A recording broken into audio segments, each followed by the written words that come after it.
అందరికీ నమస్కారం. నేను డాక్టర్ తలే రాజేష్, రాజాం నియోజకవర్గపు వైఎస్ఆర్ కాంగ్రెస్ పార్టీ అభ్యర్థిని.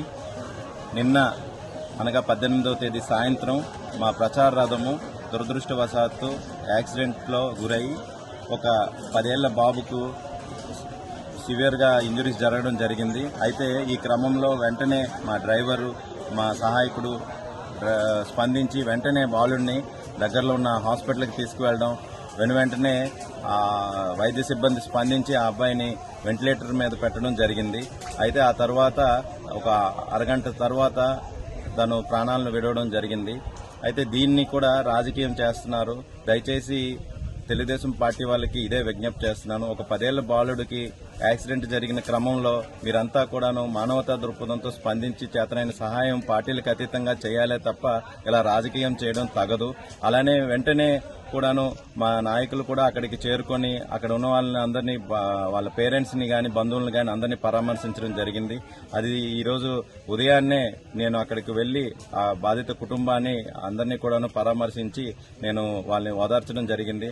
వాళ్ళు కూడా వాళ్ళ దురదృష్టమైన సంఘటనగా వాళ్ళు వర్ణించడం జరిగింది. కానీ మీడియాలో కానీ ఎక్కడ చూసినా సరే ఒక ఫేక్ అబద్ధపు న్యూస్ను తెలుగుదేశం పార్టీ వాళ్ళు ఈరోజు ప్రచారం చేస్తున్నారు. మేమంతా ఒక ప్రచార రథంతో 10 ఏళ్ల బాలుడిని కావాలనే మేము యాక్సిడెంట్ చేసినట్టుగా చెప్తున్నారు. దయచేసి ఇంత దిగజారుడు రాజకీయాలు మాత్రం చేయకండి. ఈ యొక్క బాలుడు మృతికి మీరందరూ కూడాను సంతాపం తెలియజేసి ఆ కుటుంబానికి అండగా, పార్టీలకు అతీతంగా మనందరం అండగా ఉండాల్సిన అవసరం ఎంతైనా ఉంది తప్ప ఈరోజు దానిని కూడా రాజకీయం చేసి అందులో కూడా ఓట్లు వెతుక్కోవడం అనేది చాలా దురదృష్టమైన సంఘటనగా నేను వర్ణిస్తున్నాను.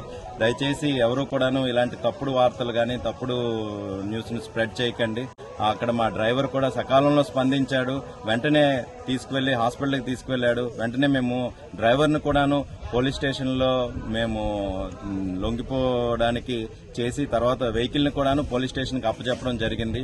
అలానే ఏదైతే రూల్ ప్రకారం జరగాలో అదంతా జరిగింది. డ్రైవర్ బ్లడ్ శాంపిల్స్ కానీ ఆయన తాలూకు బ్రెత్ అనలైజర్ టెస్ట్ కానీ చేయడం జరిగింది. తను కూడా విద్యావంతుడే. కానీ ఈ దురదృష్టం సంఘటన జరగడం చాలా బాధాకరం. దీన్ని రాజకీయం చేస్తున్నందుకు మరొకసారి నేను అందరినీ ఖండిస్తూ, దయచేసి మీ అందరూ కూడాను విజ్ఞతతో రాజకీయాలు చేయాలని నేను అందరికీ తెలియజేసుకుంటూ సెలవు తీసుకుంటాను.